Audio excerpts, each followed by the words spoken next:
Now, what are the qualities of each of these gunas? What is the result of these qualities? What is the effect on our daily life because of these qualities? Is something that is coming in next lokas. Tatra sattvam nirmalatvat prakashakam anamayam. Sattva, the quality of sattva is like light, prakasha, is bright. Bright doesn't mean that it's shining like a bulb. When you say a bright student, what do you mean by bright student? He's not shining like a bulb or a tube light, right? He is just bright because he has such amazing intelligence, such clarity, such conviction. He's a bright student. Ability. So sattva is all about that brightness, like sun's light. Doesn't get tainted by, just because it passes through a red glass, it doesn't become red. Or blue glass, it doesn't become blue. So think, if sunlight is Brahman, let us keep this example tightly in our mind. If sunlight is the Brahman, pure, without any taint, without any vikaras and gunas, think of pure plain glass like that on the door as sattva guna. Clear and clean glass. So sunlight can pass easily. So you can see bright room. Why? Because the sunlight has completely entered the room. Room has become bright. So sattva guna's qualities like that brightness, nirmala, without dirt, and anamayam, without any sin. It cannot be tainted like sunlight. If it falls on the garbage, does not become dirty. If it falls on the temple, does not become sacred. It is the same. Likewise, the sattva guna is, when Brahman interacts with sattva guna of Prakriti, he remains as pure as he always was. Only difference is that it is passing through the sattva guna. It is like a glass window. You can't go out of it. You are bound inside the room, a glass room. But the glass is clear glass. So you can see things as they are outside, total bright. And what it does, it creates sukh sangena bhagnati, jnana sangena chanaga. But as I said, all gunas bind us. So how does sattva guna bind us? It creates two emotions in us, two things in us. One, happiness. Two, knowledge. Now you have the knowledge of what is outside. Why? Because the glass is clear. You can see outside there are trees, there is bird, there is a car park, there are human beings walking. You can see clearly. That knowledge you can have. Two, when you see that, you feel happy. Oh, I can see all these things. I'm not, my vision is not clouded. So this sattva guna enables you to understand God better. That is the knowledge that you can gain through sattva guna. And when you feel that, you feel happy, unconditionally happy. You don't depend on food or sleep or friendship or some entertainment to become happy. You are happy as you are in sattva guna. So when you feel happy for no reason, when you feel clarity of thought and conviction without any confusion, know for sure that sattva guna is what is right now dominant in you. There is no confusion, absolute clarity of what is purpose of life, why I am here, what is the role. And happiness should be accompanying that clarity. A sense of joy for no reason. That is the quality of sattva guna. You get that point? Absolute clarity, purity, calmness, happiness. This is sattva guna. If you show all these things, you will say sattva guna. But this binds you. Binds you with what? You become used to that happiness. You always want to be happy. You want to get into samadhi state. You want to do something. Come for bhajan, come for meditation. Why? You feel some kind of a joy. But that joy is out of sattva guna. Even when I come for darshan and you see me and you feel joy, that joy is nothing but your sattva guna manifesting. Your sattva guna is manifesting. But it also binds you. That's why I said, don't get attached to me too.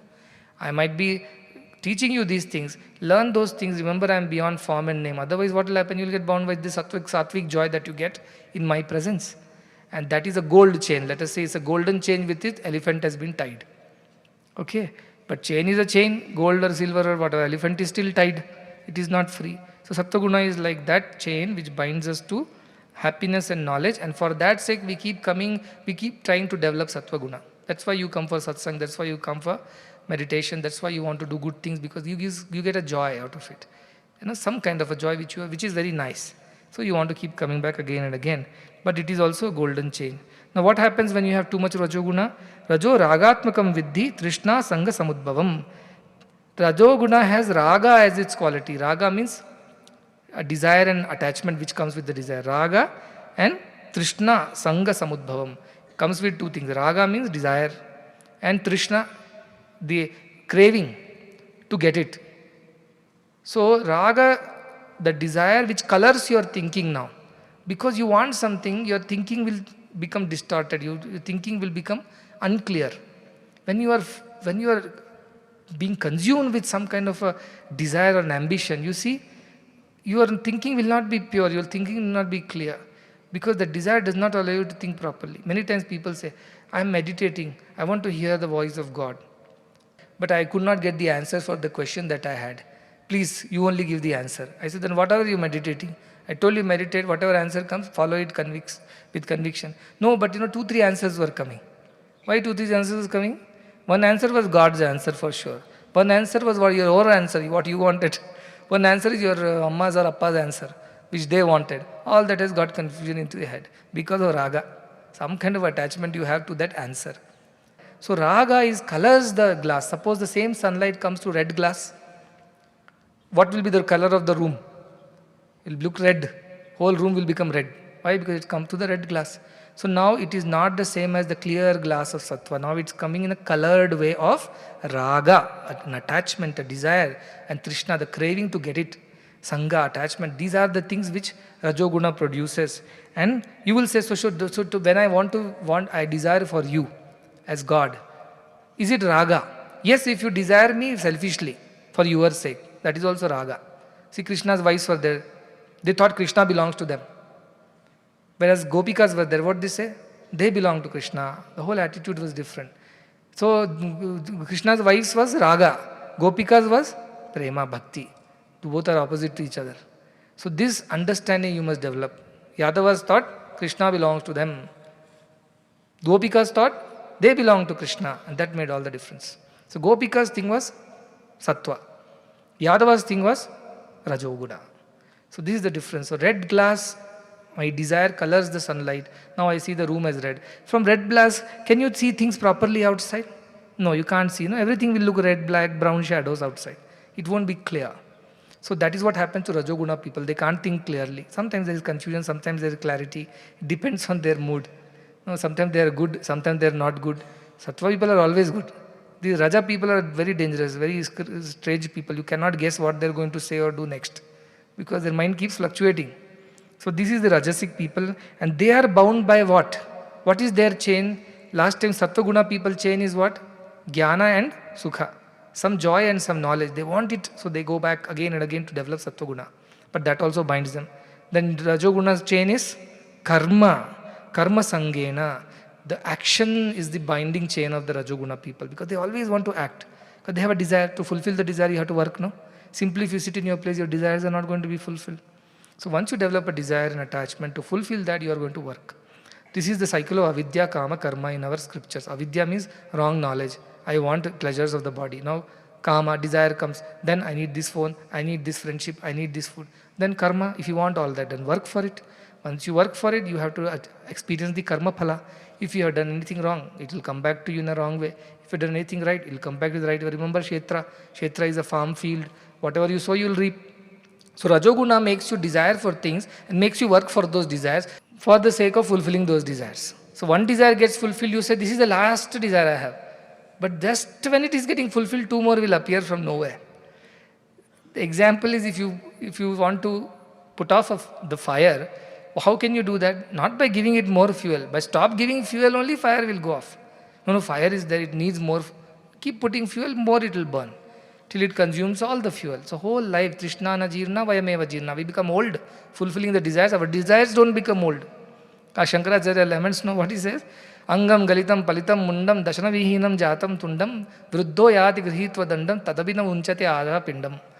That man has become old, hair has fallen, teeth have fallen, he's shaking, uses a stick to walk. Yet his desires are not done. Something else is desiring for. So this is the problem of Rajoguna. Too much desire and then too much of action. These people you can easily make out when you see them. They are hyperactive. You ask them to sit for 10 minutes meditation, that will look like 10 years to them. Never being satisfied is all Rajoguna quality. It binds you with action. So what is Tamoguna quality? Tamas tak ajnanajam. This tama is born out of ajnana, ignorance of who you truly are, what is your purpose, what are you doing here. You don't want to know, you don't know and you don't want to know. That is the attitude of Tamoguna people. So with the mohanam sarvadehinam, what happened, what does it do? It creates delusion. Because you don't know something, then how do you clearly decide? Suppose you don't know where you want to go, how do you decide which ticket to buy, which bus to get on to, when to start from here, when to reach there? You have no idea, you're ignorant. So tama is like dark glass. Suppose it is a very thick glass and it is not transparent, totally opaque. You can't see anything what is going on outside, and sunlight also cannot come inside. So inside also is dark, outside is also dark for you. Though for the world outside it is bright, for you inside, outside everything is dark. Why? Because this guna is like the dark glass which does not allow light to come in and for you to see what is going on outside or inside. So these people are always confused. They just don't know what they are doing. They simply drag along in their life. As things come, they keep doing without any enthusiasm, without energy. And there are other things that he says is pramada alasya nidrabhihi. Pramada means carelessness, forgetfulness. You tell them one thing, tomorrow they'll forget. Why? They don't pay attention. Their attention span is so small. They're careless also. They don't care. When exams comes, we'll see. Right now, let us sleep. So what happens that then? Pramada means carelessness. 2, alasya, lazy people. They don't want to work hard.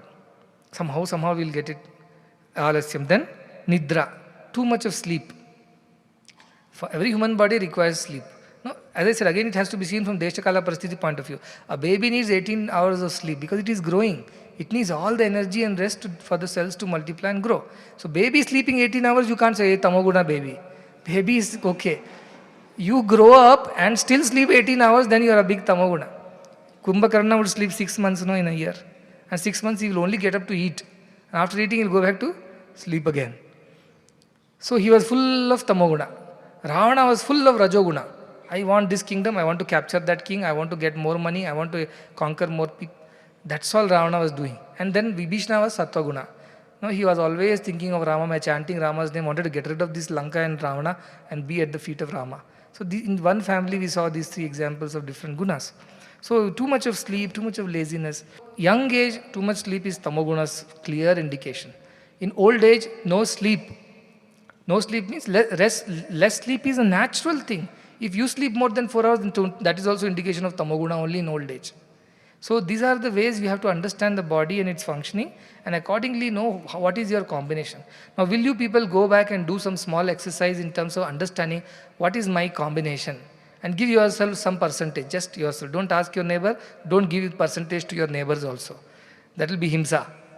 You do your own calculation. In my life, how do I feel? I feel energetic, I feel enthusiastic, I feel like I must do something nice and new. Rajoguna. I feel like spiritual studies, I feel like understanding deeper truths, I feel like doing seva, I feel like meditating, I feel like being calm and in solitude. Sattva-guna. I feel lazy, indolent, I don't feel like moving anything. People will tell me 10 times before I do one thing. Tamoguna. Now you keep describing as to what is your age-wise. Age-wise also I will tell you, young people, school boys, 7 hours to 8 hours sleep is sufficient. Old people, as you get older, sleep will reduce. Babies will sleep 20 hours, 18 hours, depends on that. So if you are getting 7 to 8 hours sleep when you are 12 to 18 or 20 years old, sufficient. After that 6 to 7 hours sleep is more than sufficient.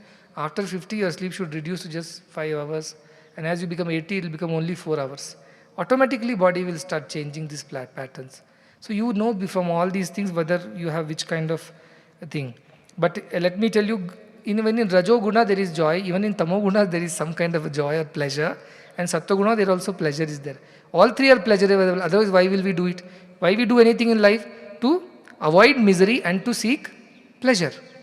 Sukha nivritti, dukha prapti. So definitely you are in Tamoguna and you enjoy Tamoda because some kind of a sukha is there in sleeping. But it's a very poor quality sukha. It's a terrible quality sukha. It doesn't add any value to you. It in fact at the end brings misery only. In the beginning it looks very good. At the end is miserable. So Tamoguna gave great joy in the beginning. At the end it gives misery. Rajoguna gives joys at times, misery at times. Joys at times, misery at times. It keeps changing the two. Sattva-guna may be a painful thing in the beginning. But at the end it gives the supreme joy. So you decide which one you want. First you want to enjoy and then suffer, or first we little, not even suffering, effort, at the end you enjoy forever. You decide. That is the idea. And Rajoguna people will keep fluctuating. Monday they will be happy, Tuesday they will be sad, angry, Wednesday they will be again different. We cannot trust them. So Rajoguna people are quite dangerous from that point of view. Relating the knowledge to yourself will make you muni, will make you meditate and contemplate. That's how you will be able to attain jnana. So relate and understand how this is working inside you. And then he says, Sattvam sukhe sanjayati raja karmani bharata jnanam avrityatu tamaha pramade sanjayatyuta. See, this summary of the 3 shlokas is this. Sattvam sukhe sanjayati. From sattva guna, sukha comes. Good quality of joy comes. When you meditate, you come back with peaceful, nice feeling. That is good quality joy. It stays with you for a long, long time. That is the joy of sattva guna. So sattva creates joy. What does raja create? Rajoguna? Karma, action. You have to keep working for fulfilling your desires. So Rajoguna creates action. What does Tamoguna create? Because it covers the jnana with the dark glass, sunlight is not able to enter. What does it create? It creates confusion. Pramada means carelessness and confusion and forgetfulness. You don't realize what is what. And pramadam in Telugu means danger also. When you can't see things, you'll go and fall on something. You'll break your leg. Because there is no light in the room. Why there is no light in the room? Your glass is so dark. So you have to decide how much clarity, how much of activity and how much of rest is there in your life. Based on that, you know the combination of these gunas. But how do I now get rid of tamoguna and improve my rajoguna and sattvaguna? I give this example. Those who are very lazy should go and make friendship with little active people. And those who are very active, super active, they can't sit in one moment also, they should make friendship with sattvic people who have more purity, more calmness. This way you will start improving. So that's also you have to be very careful. See, dust makes friendship with water, it goes down. Dust makes friendship with air or wind, it goes up. So choose your friendship very correctly. And all friendship should add value to your life, should make you a better person. So choose your friends very correctly, not those who entertain your senses, entertain your mind and make you feel, feel the pleasures of the world. Such friendship you should run away with. Tyaja durjana sansargam, bhaja sadhu samagamam, kuru punya mahoratram, smara nityam anityatam. This is a simple 4-point formula Shankaracharya has given. Run away from bad company, which is not good for your spiritual progress. Join the company of good people, which is good for your spiritual progress. Always do good deeds day and night and remember what is good and what is not. Simple. If you do this every day, every time, you will always grow from tamo to rajo to sattva. Tamo guna is necessary, otherwise you won't get sleep, your body will get tired, you will become sick. So tamo guna is also God's creation only. There is nothing wrong, but disproportionate amounts of tamo guna is not good. But disproportionate amount of sattva guna is always good. Any amount of sattva is good. It is harmless. But tama and raja starts increasing in their proportions, they will make you sick, they will make you unhappy. So these are the dangers of it. 10th shloka, rajas tamas cha abhibhuyam sattvam bhavati bharata sajah sattvam tamas chaiva tamah sattvam rajas tatha. He says sometimes raja guna takes over the tamo guna and sattva guna. No, you are not feeling sleepy, you want to work and do something, but at the same time you are not doing anything with selflessness and purity.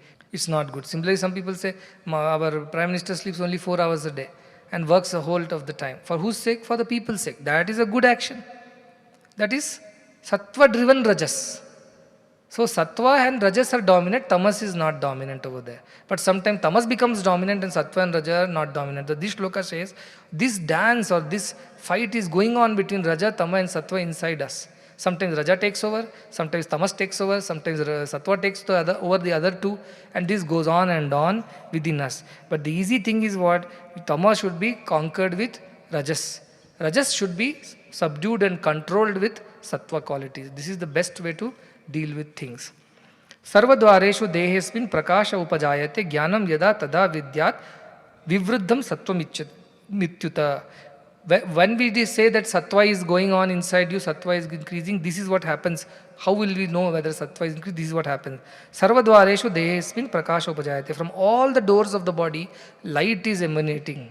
Again, as I said, this light is not physical light. You become bright, your indriyas become sharp, your intelligence becomes pure, your intuition develops. So all your sense organs are put to right use, not wrong use.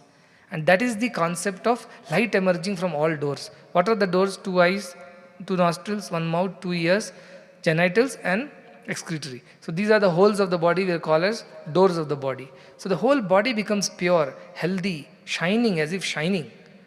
That kind of ability, sometimes jnanis come, their face will be shining. Our children also have seen. When they come from their homes initially, they'll be very dull. After some time, I see their faces will be shining. Many devotees, outside guests who come, they say, your children's faces are so bright and shining. There's no bulb inside. It is the sattva quality which is reflecting through your skin, eyes, nose, hands, feet. You're all shining. So that is what we call as bright students, shining examples. Why? Because there's some kind of effulgence that you emanate. Your vibrations change, your aura changes, your energy changes. So sattvic people will demonstrate or display these qualities. Why? Jnanam yada tada vidyat. Because they develop jnana. What kind of jnana? Intuition driven jnana. They are not selfish. They are selfless. So God starts telling them what to do next. And this is how sattvic people are driven. They work, but they work not for themselves. They work for the betterment of others, driven by an intuition which is sent by divine only. So that kind of life is the best life to live. If you are not a jnani, the next best thing you can be is a sattvic person.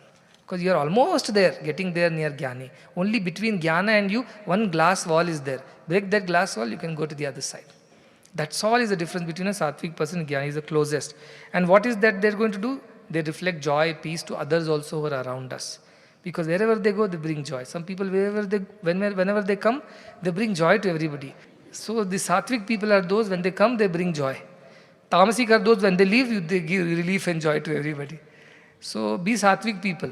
When you enter and everybody smiles at you, everybody wants to come and greet you, everybody wants to be around you, you know that you are a sattvic person. That's why when you are in a company of sattvic person, you feel good. When you come for darshan, you feel good. You go back energized. Why? Because you are in a good company. When you go and meet some terrible people, you come back drained with all your energy is gone and you feel terrible and miserable. Because their energies are so bad. Because we are all energy at the end, remember? Matter, of course, but behind that is energy. And this energy influences each other. It gets transferred. So good people will have good energy. When you go to their satsangs, darshan of Mahan yogis and siddhas, go to temple, you absorb positive energy and come back, you feel good. So how do you know you met a sattvic person? You come back more peaceful, more calm, more happy, joyful.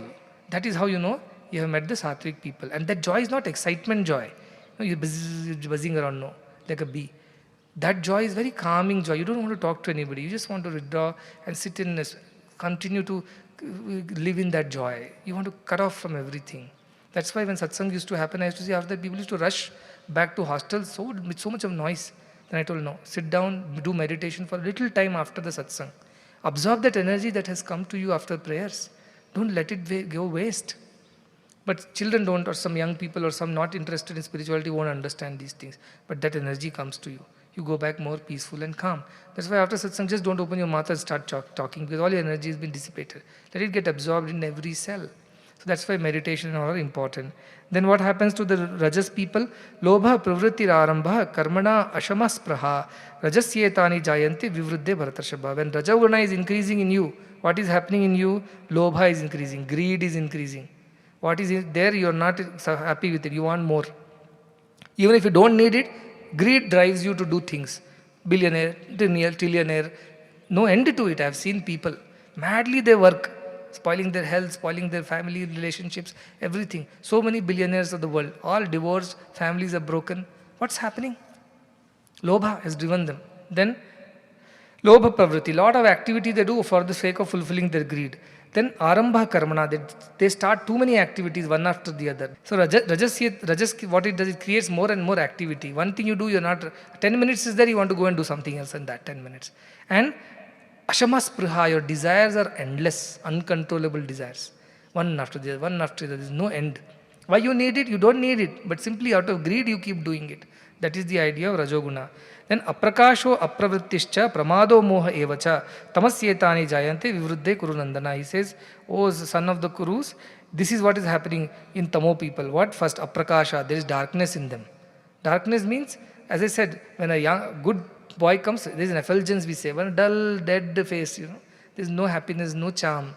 What is happening? Not skin is dark, the eyes are not shining. The whole gesture, the personality is so dull. So that is the idea of Tama Prakasha. Apravrittischa, they don't work at all. They were lazy. They try to avoid any activity. Then Pramado, they forget. They're very casual. Tell them today, tomorrow they don't do it. When you ask them, they say, when did you tell? They forget everything. Whatever they learn, whatever they do, next day is all gone. They don't pay attention. Then Moha Evacha, and they're deluded. First, they have no motivation to do anything. 2, they have no activity. They don't do any action. 3, they have no care, so casual about it. 4, they have no clarity in life. Moha. Should I do this? Should I do that? Should I do this? In that only their whole day goes off and they do nothing at the end of the day. So this is how they live. 14th shloka says, Yada sattve pravruddhe tu pralayam yati dehabhrut tadottam vida. Vidam loka namalan pratipadyate. He says, what happens when you die in this state? If too much sattva is there and suddenly you die, what happens then? Then you reach higher loka, you get promoted because you are having good thoughts. So you get automatic promotion to the higher loka. Remember, lokas are there. Yeah? Bhur bhuva swaha mahajana tapa satyam.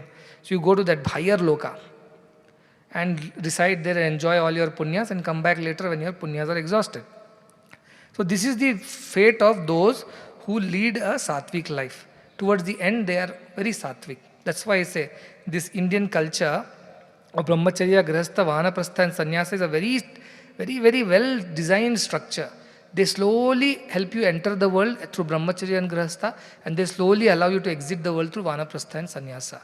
Like Chakravyuha, you enter the world, half of your life, other half you spend in exiting the world. But people don't exit the world at all. They don't put any efforts to come out of it. Some reason or the other, my first son is born, now my grandson, great-grandson, he's married, they don't want to leave. So then what happens? They don't develop sattvic qualities. They're stuck there. They're born in lower lokas or whatever next. But sattvic people alone are taken to the higher loka. Devadutas come, they say, to take them, not Yamadutas. Because they're sattvic people. Parikshita, when he was to die in 7 days, he listened to Bhagavatam from Shuka Mahamuni, and then he became a sattvic. He was a Rajasic king. But eventually he turned into a sattvic person. So this is what happens to sattvic people. Whatever their dying thoughts are, whatever their dying convictions are, that decides where they go next. Rajasi pralayam gatva karma sangishu jayate tatha pralinas tamasi mudha yonishu jayate. See, this is dangerous. Rajas people, they are driven by action, right? So towards the end also, he'll be sitting and doing some work in the office or some making money or some ruling on somebody. This will go on for that person. So what happens because of that? They are born in lower wombs, lower yoni, lower species. Think of Jada Bharata's story. Bharata was the king of India. Because of him, this country is called Bharata. Since Bharata was a great king, he followed the Vanaprastha Sannyasa Ashrama, went to the forest, started meditating, living a simple life. Though he was a king, he gave up everything as per the rules of the scripture. But there he became fond of a deer. This deer was jumping across a river, mother deer, and because of lion road, so it jumped, and while jumping, it gave birth to a small fawn, and that fawn fell in the river where this King Bharata was meditating, and he, by the instinct of the king, of protecting his people, he jumped into the river and protected the fawn. Of course, the deer went and hit a stone and died, mother deer. But this fawn was saved. This Bharata started taking care of, and he became so attached that if he doesn't see the fawn, after some time he'll get worried, maybe some animal is eaten, something has happened, and his meditation will go for a toss. All the time he'll be thinking of the deer. Like this, while thinking of the deer, when the deer never came back from the forest, he died. And he was born as a deer next birth. But he remembered some of the good things that he did in the past birth. So he made his way to the same ashrama and started living there and started listening to the Veda mantras, the good thoughts and everything. And next birth, he got a birth of a human being again. See, Sattva Guna means you will go above. So you go human birth he got. In the human birth, he decided, this time I don't want to get entangled into the Maya. So he behaved as if he knows nothing. He behaved like a fool. Everybody thought he's a useless fellow, but he was very jnani. However, he behaved like a fool just to not get entangled in the samsara again and liberated himself. There's a beautiful story in Bhagavatam, in the 5th canto. You can read it for yourself, how this Jada Bharata goes through this whole process. So imagine the king of India, whose name is Bharata and why we are called Bharatiyas, that person only at the end of his life ended up becoming a deer, next birth. And only one more birth later, he redeemed himself out of the self-knowledge. So what is the story of ours? We don't even want to take sannyasa and vanaprastha. We want to be grihastha till the end of our lives. We will not be redeemed. So this is the idea of how things, Raja takes you to the lower yonis. Then, karmana sukrita syahu satvikam nirbalam phalam, rajasastu phalam dukkham, ajnanam tamasap phalam. So what are the various qualities or what are the results of each of these? Karmana sukrita syahu satvikam nirmalam phalam. When you do good deeds through your sattvika bhava, like we do, selfless activity, service and other things, you will get good results out of it. You will get punya, you will get to higher loka. When you do rajaha, your phalam will be dukkham. Because at the end you will find misery only. Whatever you have accumulated, whatever you have achieved, earned, at the end you have to leave and go. You feel terrible. Oh, all this I earned all my life, I worked so hard. Now all these things is going to be left behind. And who's going to enjoy? My sons and daughter-in-laws. I don't want that. I wanted to enjoy all these things, but alas, time is over. They will meet with misery only at the end. I always say, those who acquire money with wrong means, they lose also in that way. Ramakrishna Paramsa says, those who have earned money by wrong ways, through Rajoguna, 4 types of way they lose the money. 1, thieves take it away. 2, their sons squander it away. 3, lawyers take it away. 4, doctors take it away. So either ways you lose the money which you have earned wrongly.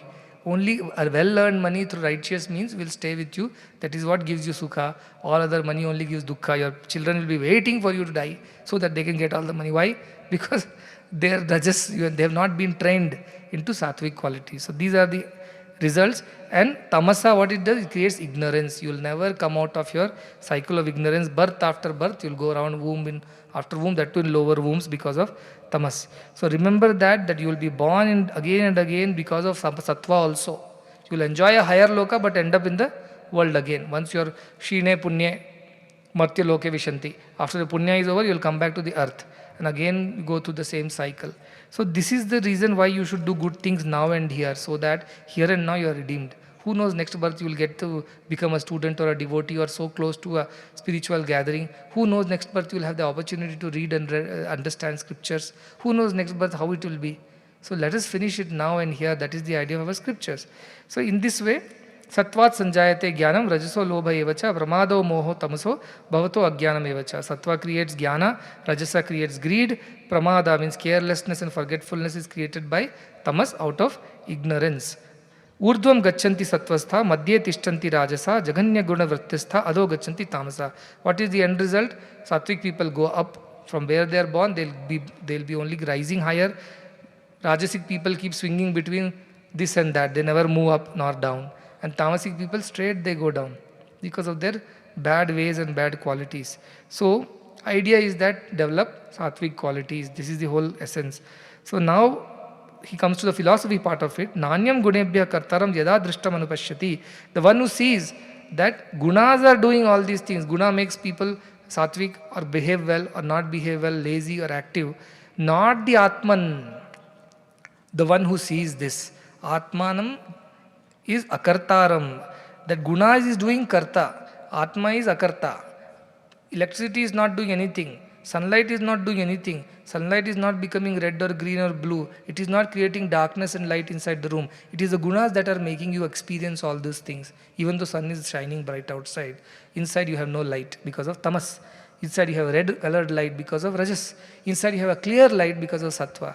But sunlight is not changed. So Atma does not do anything. It is the gunas with which this Atma interacts that creates all these things. So gunebhyascha param veti madbhavam sodigachati. The one who transcends all the three gunas, he reaches me, he says. Suppose sun is outside, you want to absorb some vitamin D, you want to go outside. You have to even open the glass door and go. Even if it's a clear glass, you must go out and stand in the sun. That is where Brahman is waiting beyond the gunas. So this is what Krishna says. Those who understand this, they transcend gunas and become me. Gunane nanatitya Trin dehi deha samudbhavan janma mrityu jara dukkhi vimukto amritam nashnite. Why we should transcend these gunas? Because once we do that, we are freed from this cycle of birth and death and disease and decay. We are freed. Young people will not appreciate what I am saying. But those who have crossed a certain age, they'll appreciate how painful old age is. How painful this idea of death is. How painful these difficulties are. Childhood, you enjoyed jumping around, no problem. Young slept through the youth. Now in old age worrying, ayo, what I have done. So this is not going to help you at the end. So do now what is required to be done. Transcend this guna. That's what he is saying. How these gunas will help you to transcend? Guna only you can use to transcend the gunas. See the beauty of that. A pole vaulter is there, no? He will take a pole and use that, take a run, jump, use the help of the pole to jump across. But once he jumps across, does he carry the pole with him? No, he will drop the pole over there and he will jump across. Use the gunas like the pole to jump across. Some rest to regenerate the body, to keep it healthy. Some activity to keep your mind active, intelligence active. But for what reason? Driven by sattva, for the good selfless reason. All the three gunas you use like a pole and jump over, cross over is what Krishna is teaching you. See how easy it is to do in our organization. You can't afford to be selfish here. Everything has to be selfless. All work has to be selfless. So many people are benefiting. Yes, you may get your salary, you may get a job, you may get a title. But that is only prasadam that is coming to you for the naivedyam of seva that you are offering. Automatically your redemption is guaranteed over here. That's why I said, if not here, where? If not now, when? If not this way, in which way will you attain God? So those who run away from this place, they are driven by tamas or rajas. Those who have sattva will continue to stay in this place. This place means not exactly in this location, but wherever there is an opportunity for them to do good things and redeem themselves. So more sattva you will develop, you can stay longer with me, with these institutions, do more good work, and that's how you will redeem yourself. And satarati, salokas tarayati. You will redeem yourself, you will redeem everybody else also around you. That is the benefit. So this is where Krishna ends, but Arjuna is questioning disciple. He is not satisfied. He is asking now, okay, very good. You told me transcend all the three gunas. These are the effects of the gunas. This is how these gunas are playing game, and this is how Prakriti and Purusha are interacting. I understood everything now. But tell me how to know whether I have transcended or not. How do I know that I have grown spiritually? That is the next question you should come.